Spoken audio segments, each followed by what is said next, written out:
Meus amigos, minhas amigas, tudo bem com vocês? Espero que sim. Nesse vídeo de hoje nós vamos falar sobre erros que podem acontecer no regime de competência.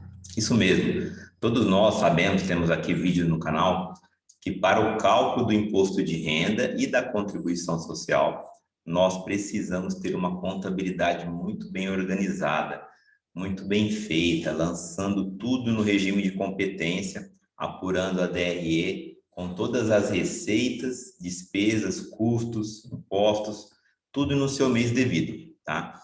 E aí sim você vai ter uma boa contabilidade, tudo organizado, e aí você pode partir do lucro antes dos impostos e fazer o seu LALUR, né? A sua apuração do imposto de renda pessoa jurídica no lucro real, principalmente o lucro real quando você calcula com balancete de suspensão ou redução, ok? Porém, todo mundo sabe, né, que no lucro real, tanto mensalmente quanto anualmente, né, que eu citei aí o balancete de suspensão e redução, mas vamos pensar de uma forma geral, anualmente, podem acontecer nas empresas erros, né, erros de registro de despesas e receitas, e também pode acontecer mudanças de contador, de sistemas, de políticas contábeis, enfim, pode acontecer alguma coisa que implica e afeta o seu regime de competência. Muitas vezes, o fisco vai lá e, como diz alguns amigos aí da área, dá uma canetada, né? Vai lá e faz um auto de infração, tá? Então, é sobre isso que eu vou falar aqui nesse vídeo com vocês, tá bom?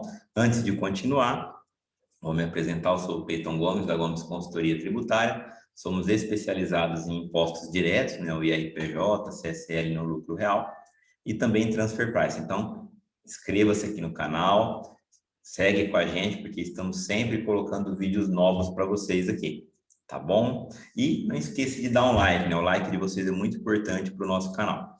Eu vou compartilhar com vocês a tela do meu computador agora, só um instantinho, né? Aqui a gente vai falar agora de um tema bastante importante, que é o artigo 285 do Regulamento do Imposto de Renda, tá? Deixa eu só dar uma acertada aqui. Ó, o que diz o artigo 285, né? Ele fala assim, ó, a inexatidão quanto ao período de apuração de escrituração da receita, rendimento, custo ou dedução, ou de reconhecimento de lucro, somente constitui fundamento para lançamento de imposto, diferença de imposto ou multa se dela resultar, né? Então, no nível 1 aqui, no item 1, a postergação do pagamento do imposto sobre a renda para o período de apuração posterior àquele que seria devido, né? Então, se algum problema na escrituração de receita, rendimento, custo ou dedução, né? Ele só vai impactar em cobrança se você postergar o pagamento do imposto, né, sobre a renda, ou se tiver redução indevida do lucro real em qualquer período de apuração, né? Então, a gente faz uma explicação aqui conforme o artigo que nos baseou para isso. Disso resulta que a empresa está legalmente autorizada a alocar receitas e despesas em períodos diferentes daquele que deveriam ser escrituradas para fins contábeis, contando que isso não altere o montante do imposto devido ou postergue o seu pagamento, né? Na terminologia utilizada pela própria Receita Federal, o importante é que essa alocação não resulte em efeito diverso daquele que seria esperado na apuração do IRPJ e da CSL, caso se observasse o regime de competência. Enfim, o regime de competência é quem define como que vai ser, né, a base de começar a apuração do imposto de renda, tá? Só que o que o fisco deixa claro?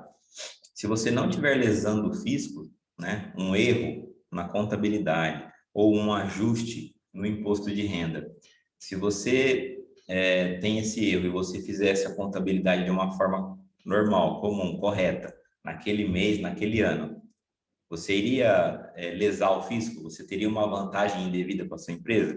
Se não, você não vai ter problema, tá? É defensável e tudo mais. É lógico, pode ser um pouco mais difícil de explicar, né? Mas é defensável. Aí a gente vai tratar aqui, por exemplo, um exemplo, tá? O recente acórdão é o 1302.004.990 de novembro de 2020.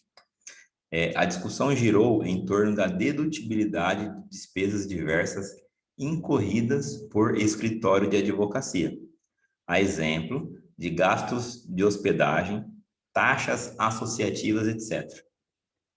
Embora, no mérito da questão, tenha sido decidida de forma desfavorável ao contribuinte, a decisão destacou a possibilidade da não observância do regime de competência, à luz do artigo 273 do Regulamento de Imposto de Renda 99, que é o atual artigo 285 do Regulamento de 2018. Então, nesse sentido, a ementa do acórdão esclareceu que, na apuração do imposto de renda, o desrespeito ao regime de competência na escrituração de despesa não afasta sua dedutibilidade, quando não verificadas as hipóteses do artigo 273 do RIR 99, quais sejam redução ou postergação do imposto.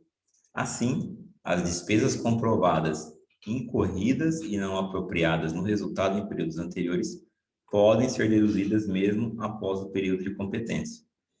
Então, o que ele quer dizer? Se essas despesas foram aproveitadas depois do período de competência e não mudou isso aqui, não reduziu ou postergou o pagamento do imposto, não tem problema nenhum.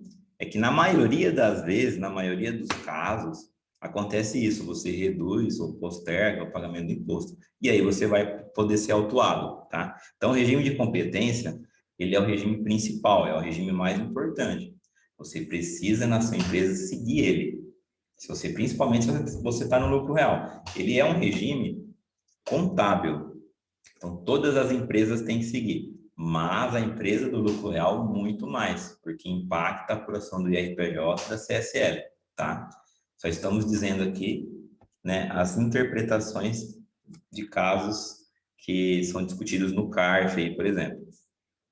Então, isso tudo sinaliza que o CARF considera corretamente, a possibilidade de aplicar o artigo 285 do Regulamento do Imposto de Renda, 2018, afastando a rigidez do regime de competência no reconhecimento de receitas e despesas, independente da metodologia utilizada para fins contábeis.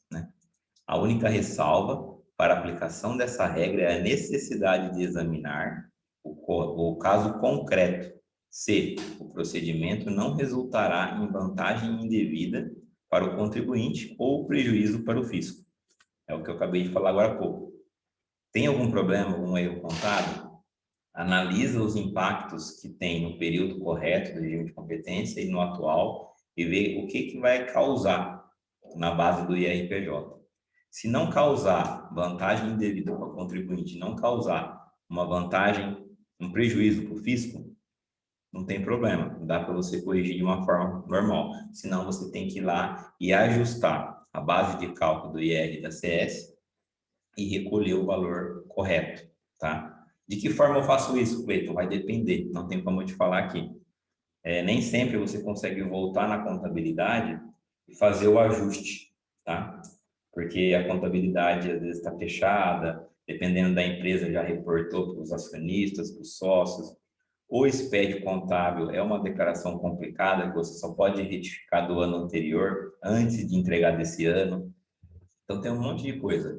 Mas existem mecanismos, de lançamento extemporâneo na ECD, retificação da ECF de anos anteriores, e esses mecanismos podem ser utilizados para você corrigir, uma vantagem indevida ou um prejuízo para o fisco.